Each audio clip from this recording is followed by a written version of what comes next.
Outsourcing में आरक्षण पूरी तरह से लागू हो रहा है। उसका विवरण आपने पूछा, मैं आपको बता रहा हूं।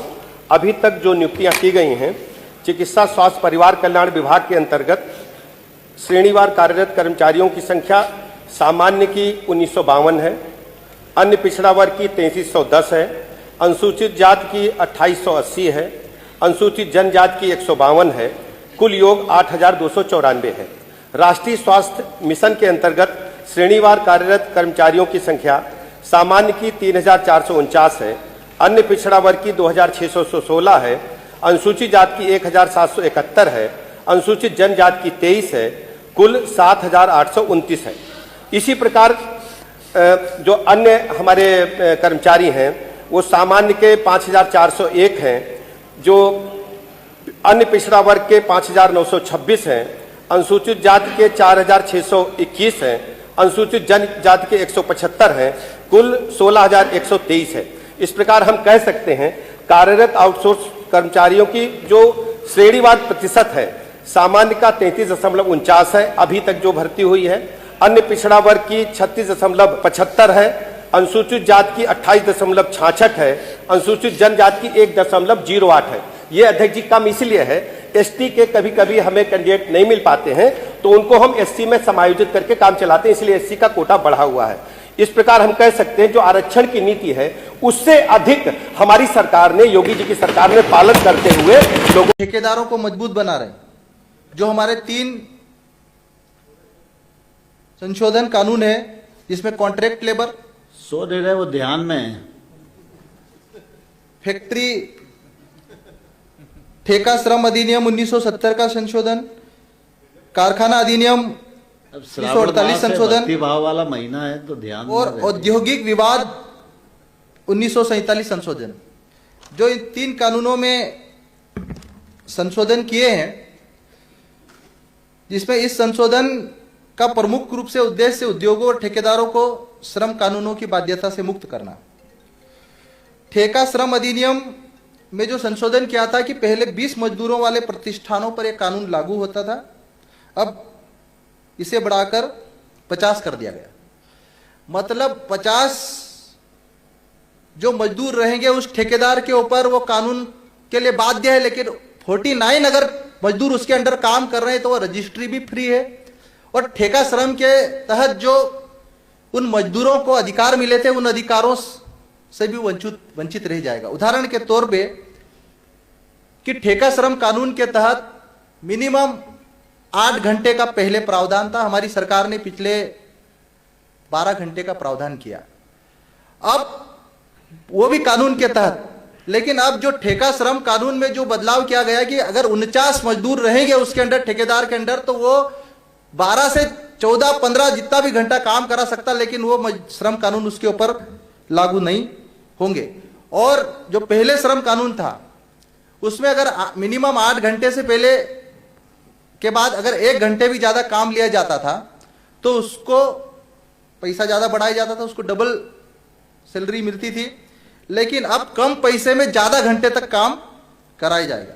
दूसरा, वेज एक्ट, श्रम कानूनों के तहत मजदूर को मिनिमम मजदूरी देने का प्रावधान था। केंद्र सरकार ने कानून बनाया, 19 में वेतन संहिता लागू हुई और 1 अक्टूबर 2024 से जो अकुशल श्रमिक थे उनको 783, अर्ध कुशल श्रमिकों को 800 और कुशल श्रमिकों को 1035 रुपए देने का प्रावधान था।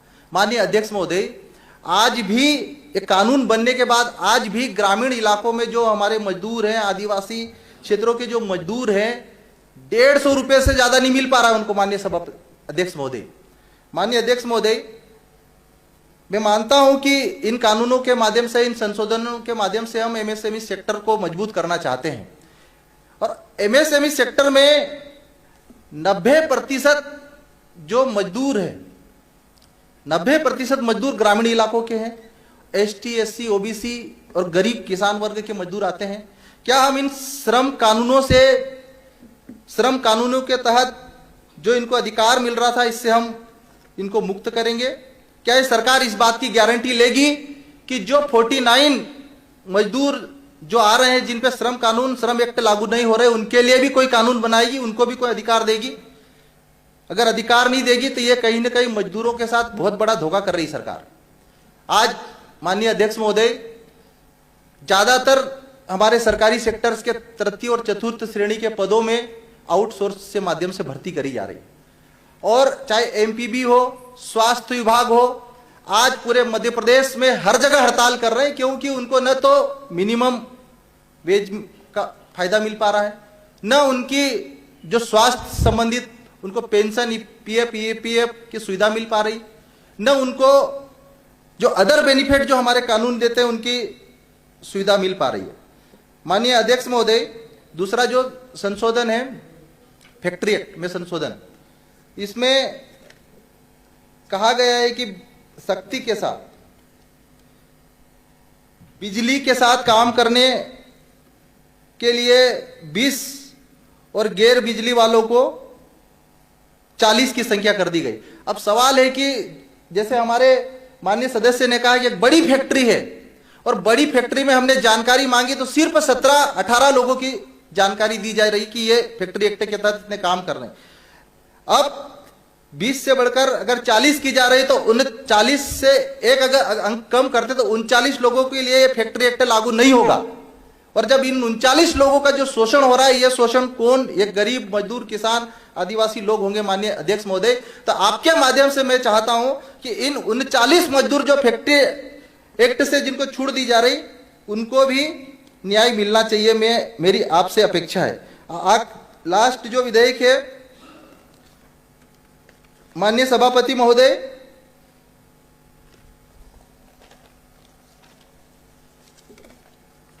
औद्योगिक विवाद अधिनियम, जब पहले फैक्ट्री के भीतर कई बार समय पर मजदूरों को वेतन नहीं मिलता है, कई बार उनको स्वास्थ्य संबंधी सेवाएं नहीं मिलती है, कई बार कोई दुर्घटना होती तो उनको कंपेंसेशन नहीं मिलता है, या कई बार कई गंभीर मुद्दे रहते हैं जिनको लेकर मजदूरों को हड़ताल पे जाना पड़ता है। अब जो औद्योगिक विवाद अधिनियम में जो संशोधन किया गया है कि जिसमें पहले जो था कानून में कि लोग उपयोगी सेवाओं के लिए ही यह कानून लागू होता था, लेकिन अभी सभी सेवाओं में, मतलब अब मजदूर अपने हक और अधिकारों के लिए आंदोलन नहीं कर पाएगा। माननीय अध्यक्ष महोदय, तो यह कानून पूरी तरह से किसानों के, गरीबों के और हमारे गरीब वर्गों के खिलाफ है। मैं आपके माध्यम से मांग करता हूं माननीय सभापति महोदय, माननीय अध्यक्ष महोदय,